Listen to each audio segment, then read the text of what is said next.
Bismillahirrahmanirrahim. Assalamualaikum warahmatullahi taala wabarakatuh. Salam sejahtera dan selamat petang kepada seluruh rakyat Malaysia.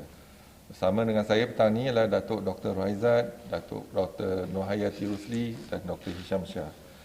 Kementerian Kesihatan Malaysia ingin memaklumkan bahawa pada hari ini bilangan kes sembuh daripada jangkitan COVID-19 adalah sebanyak 1,144 kes. Ini menjadikan jumlah kumulatif kes sembuh sepenuhnya dari jangkitan COVID-19 adalah 59,061 kes, iaitu bersamaan dengan 84.1% daripada jumlah keseluruhan kes. Pada hari ini, 4 Disember 2020, negara kita telah merekodkan kes harian baru sebanyak 1,141 kes. Ini menjadikan jumlah kes positif COVID-19 di Malaysia sebanyak 70,236 kes. Manakala jumlah kes aktif dengan kebolehjangkitan COVID-19 adalah sebanyak 10,799 kes. Daripada jumlah kes baru pada hari ini, 3 kes import yang mendapat jangkitan dari luar negara, manakala penularan COVID-19 dalam negara pula adalah sebanyak 1,138 kes.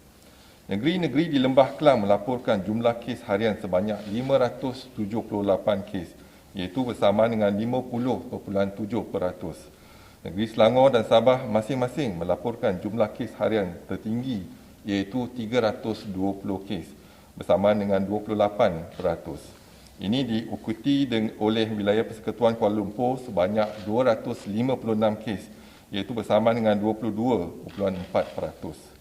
Sebanyak 32 kes atau 2.8% yang dilaporkan pada hari ini adalah berkaitan dengan kluster-kluster di pusat tahanan sementara dan penjara, yang membabitkan kluster tembok 18 kes, kluster penjara Jalan Harapan 6 kes, kluster bakti 4 kes, kluster pusat tahanan sementara Sibuga 3 kes dan kluster penjara Reman 1 kes. Perincian penuh jumlah kes mengikut negeri adalah seperti di rampiran 1 dan 2 yang disertakan bersama dengan kenyataan media ini. Sehingga kini terdapat 129 kes positif COVID-19 yang sedang dirawat di unit rawatan rapi, di mana 53 kes memerlukan bantuan pernafasan. Untuk makluman, tiada pertambahan kes kematian daripada jangkitan COVID-19 pada hari ini, menjadikan jumlah kumulatif kes kematian COVID-19 di Malaysia adalah kekal 376 kes, iaitu bersamaan dengan 0.54% daripada jumlah keseluruhan kes. Kementerian Kesihatan juga ingin memaklumkan terdapat 8 kluster baru yang telah dikenal pasti pada hari ini. Kluster yang pertama ialah kluster tapak bena muda. Kluster ini melibatkan daerah Titiwangsa, Lembah Pantai dan Kepung di wilayah Persekutuan Kuala Lumpur. Kes-kes awal dalam kluster ini telah dilaporkan positif COVID-19 pada 4 Disember 2020, hasil saringan bersasar di tempat kerja. Sehingga 4 Disember 2020, sejumlah 346 individu telah disaring, di mana 11 kes dikesan positif COVID-19. Kluster kedua ialah kluster tapak bena galeri. Kluster ini melibatkan daerah Lembah Pantai dan Ceras di wilayah Persekutuan Kuala Lumpur. Kes-kes awal dalam kluster ini telah dilaporkan positif bermula pada 2 Disember 2020, hasil saringan bersasar di sebuah tapak pembinaan. Sehingga 4 Disember, sejumlah 232 individu telah pun disaring, di mana 16 kes dikesan positif COVID-19. Kluster ketiga ialah kluster Bukit Dalam. Kluster ini melibatkan daerah Lembah Pantai di wilayah Persekutuan Kuala Lumpur. Kes indeks iaitu kes ke-65,320 telah dilaporkan positif pada 30 November 2020 hasil saringan individu bergejala. Sehingga 4 Disember 2020, sejumlah 59 individu telah disaring, di mana 13 kes telah dikesan positif COVID-19. Kluster yang keempat ialah kluster Cempaka.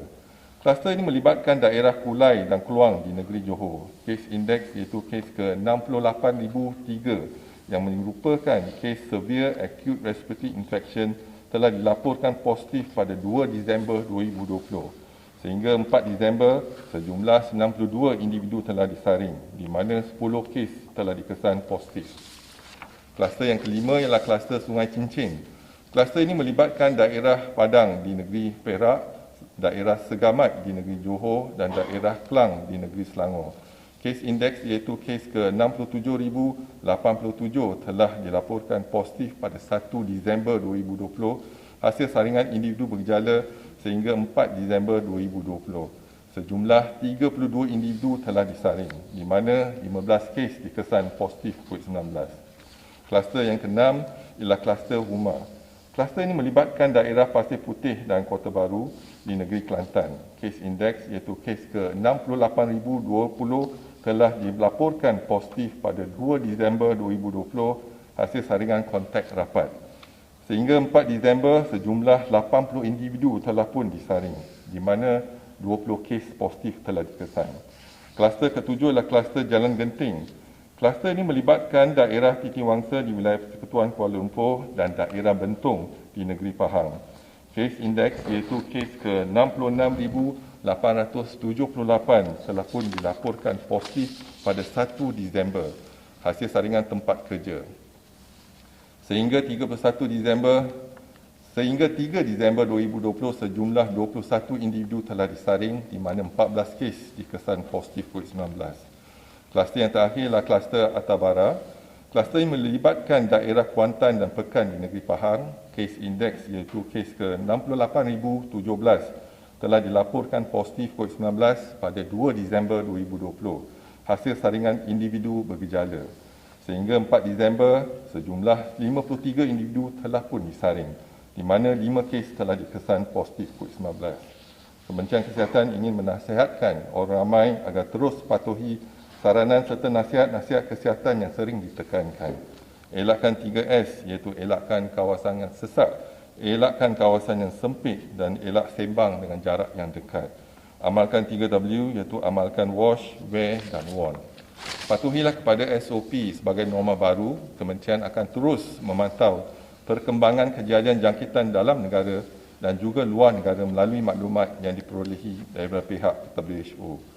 Orang awam akan sentiasa dimaklumkan sebarang perkembangan terkini dan kementerian akan memastikan langkah pencegahan dan kawalan dilaksanakan secara berterusan.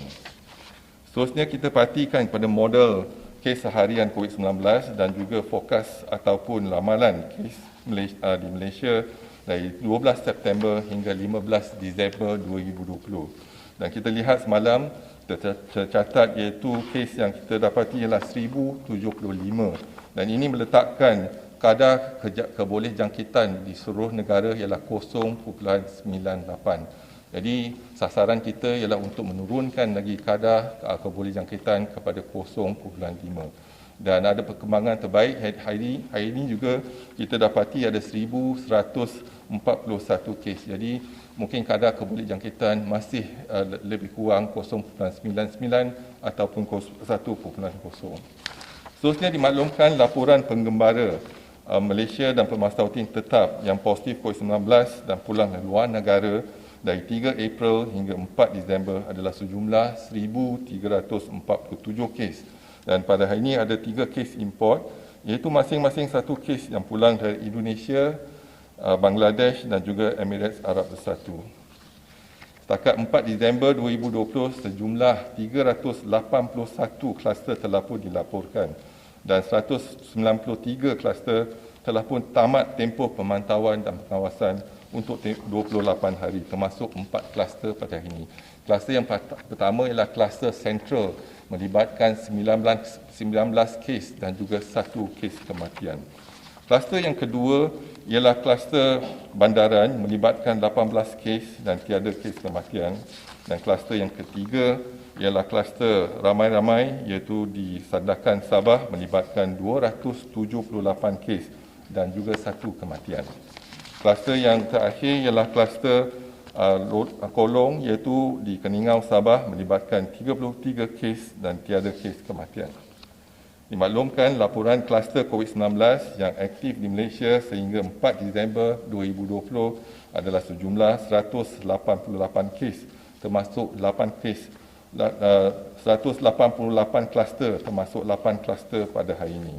Daripada 188 kluster aktif, 49 kluster ada pertambahan kes dan 139 kluster tiada pertambahan kes. Kluster yang pertama ialah kluster tapak bena putih lama, dan kluster ini ada pertambahan 159 kes, jumlah kes 372 dan jumlah yang disaring setakat ini 820. Kluster teratai masih ada pertambahan 62 kes, jumlah kes setakat ini ialah 5,156. Jumlah yang disaring ialah 6,632. Kluster tapak bina Daman Lela masih ada pertambahan 58 kes. Jumlah kes adalah 1,646. Jumlah yang disaring setakat ini ialah 3,500. Kluster hentian masih ada pertambahan kes iaitu 38. Jumlah kes 1,386. Jumlah yang disaring setakat ini adalah 11,263. Kluster Batu Tujuh masih ada pertambahan 30 kes, jumlah kes adalah 324, jumlah yang disaring 3,679. Seterusnya, kluster Beringin ada pertambahan 28 kes, jumlah kes 221, jumlah yang disaring adalah 15,007 kes. Kluster Ria 30 di Tawaran Sabah ada pertambahan 22 kes, jumlah kes 369, jumlah yang disaring adalah 3,138. Kluster Bah Manggis masih ada pertambahan kes iaitu 21, jumlah kes 229, jumlah yang disaring 2,367. Kluster Perigi masih ada pertambahan 19 kes, jumlah kes 801, jumlah yang disaring setakat ini adalah 1,070. Kluster Humak di Kelantan ada pertambahan 19 kes, jumlah kes 20, jumlah yang disaring 80. Kluster Tembok masih ada pertambahan 18 kes, jumlah yang disaring jumlah kes adalah 2,290, jumlah yang disaring adalah 10,355. Kluster Karamunting di Sandakan Sabah masih ada pertambahan 15 kes, jumlah kes 99, jumlah yang disaring 109. Kluster Bayan Indah ada pertambahan 14 kes, jumlah kes 258, jumlah yang disaring 3,477.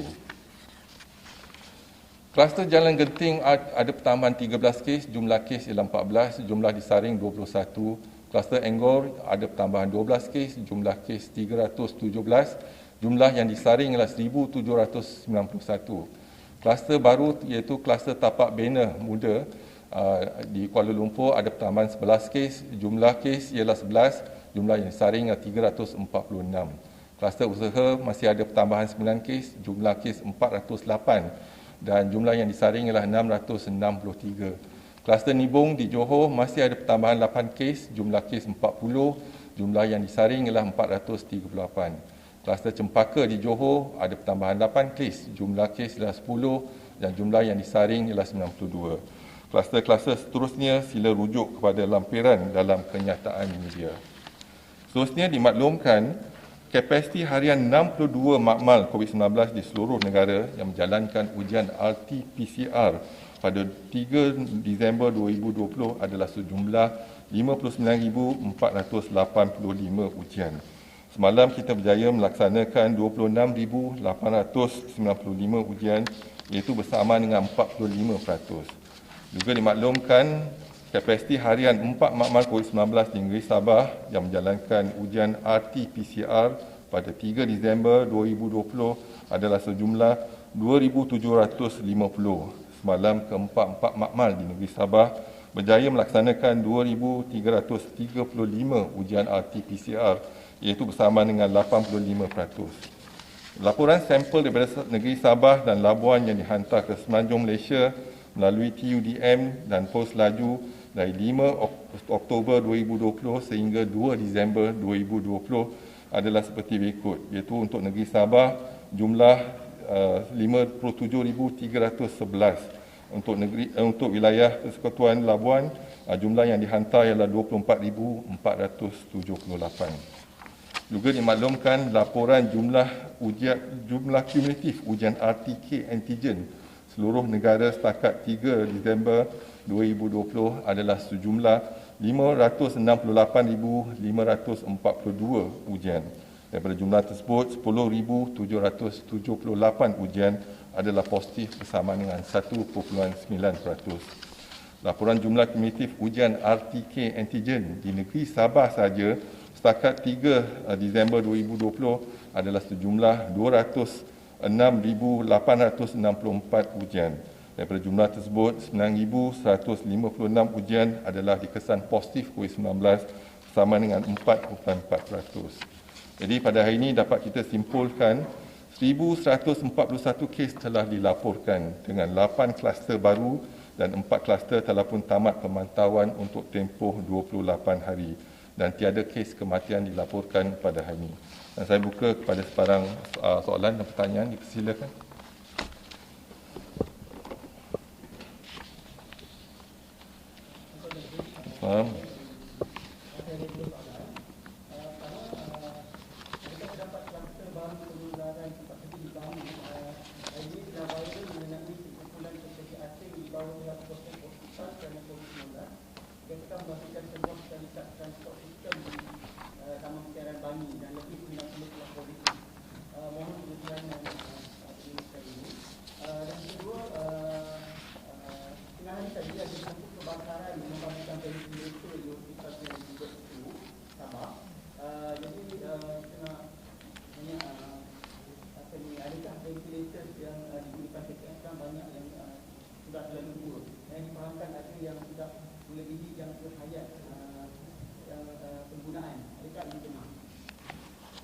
Terima kasih. Jadi saya jawab soalan kedua dulu. Jadi saya masih belum lagi terima laporan lengkap daripada kejadian kebakaran tersebut. Tetapi ini mungkin bukan berkenaan dengan ventilator sebab kita ada lebih kurang 1,556 ventilator dan yang kita guna pakai sekarang ni pun kurang pada 100 ventilator. Jadi kapasiti ventilator tu ada. Jadi dan ini ialah ventilator yang baru yang kita telah perolehi ketika gelombang kedua. Jadi mungkin bukan masalah ventilator tetapi kita tunggu siasatan penuh daripada pihak kejuruteraan untuk kita dapatkan maklumat yang lebih lanjut. Yang kedua ialah isu sama ada kluster baru. Memang betul sejumlah 90 kes yang melibatkan sebuah tempat kerja di Bangi telah dilaporkan, di mana 87 kes adalah kes sedia ada dan 3 kes merupakan kes baru yang dilaporkan pada hari ini. Jadi ini adalah kesemua kes adalah berkaitan dengan kluster hentian dan bukan kes baru. Jadi kalau kita lihat pada kluster hentian hari ini ada pertambahan 38 kes menjadikan jumlah 1,386 dan setakat ini kita telah pun menjalankan saringan kepada 11,268 individu. Jadi ini kluster ini telah juga merebak di kawasan Bangi dan Kajang dan sebagainya. Jadi tindakan kita ialah kita mempergiatkan lagi aktiviti pengesanan kes kepada yang berkaitan dengan kluster ini. Jadi ini bukan kluster baru tapi kluster yang sedia ada, iaitu kluster hentian. Good evening, Dr. Sri. I have two questions. The first question is, are there any pandemic containment policy or the prevention measures, adjustments, such as foreigner coming into border or 14 days quarantine? So what kind of change will be? This is the first question. All right. So the first question is, in regards to any change of policy for foreigners coming to our country, they will be tested at the airport as well as will be quarantined 14 days. So as it is, we are still following the old policy, that's 14 days quarantine, and they will be tested day 1 and also day 13. However, we are in the process of reviewing more data showing whether we can actually shorten the quarantine for 14 days. As you are aware that some countries quarantine for 7 days or even 10 days. So, but we need to be substantiated with data. So we are reviewing the data. Certainly, when we look into the day 13, from our data, so we swab them or we test them day 1 as well as day 13, or if they have symptoms during the quarantine. So it will be taken into consideration to repeat the swab. So far, I think it has worked well, but we are looking into the current data, whether can we actually shorten the period of quarantine. Say, for example, from 14 days to 12 days or even to 10 days. And what is the risk? Certainly, when we shorten the quarantines, for example, 10 days, the risk is probably about 5%. So we need to manage the risk. But we are reviewing the data before we can change any of our policies. Thank you. And my second question is, it is that Malaysia has obtained some data of the phase 3 vaccine trials in other countries, and the phase 3 trial of Chinese vaccines have been launched locally from this month. So can you introduce some details about this issue? Thank you. Yes, thank you for the question. So at the moment, we've been informed that 12 vaccines have been in the third phase 3 clinical trials. 12. Our negotiation and we have contacted 10 companies looking into the clinical trial. But so far, we have not received any phase 3 clinical trial reports. But the Ministry of Health will embark on a phase 3 clinical trial that is using the inactivated virus vaccine that is developed by the Institute of Medical Biology, Chinese Academy of Medical Sciences in Beijing. So this is after following the phase 1 and phase 2 clinical trial shows the vaccine is safe and have a good results. So, and able to elicit adequate antibody response. However, now we are embarking on a phase 3 clinical trial in our population. So, by doing so, we hope that because we have a diverse in terms of population here, and we want to see the effect of the vaccine in our clinical trials in Malaysian population. So, this is what we have looked into it. And the study aims to further investigate the safety and efficacy.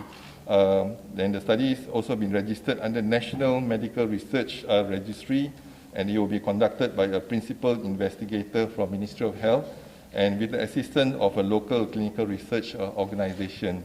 So this clinical trial will be conducted in the 8 centres in Ministry of Health, namely Hospital Ampang, Hospital Umum Sarawak, Hospital Sungai Buloh, Hospital Pulau Pinang, Hospital Perak Seberang Jaya, Hospital Taiping, Hospital Sultanah Bahia, and Hospital Raja Permaisuri Bainon. So we hope that this clinical trial in Malaysia, so we want to see whether the vaccine is effective in terms of safety and efficacy in our population. It might work in other populations, but what about in Malaysia? So that's the reason why I think this is good that we can embark on this study. We hope that now on the 10th of December, then we are reviewing the Medical Research and Ethics Committee to look into the law and the research ethics. So once approved, then we can probably start the study end of the month or even next year. So that's the process that we are put in place. How many people will include in the trial and who will attend this trial? So from the 8 hospitals, we probably estimated about 3,000 participants to this trial. Okay, thank you.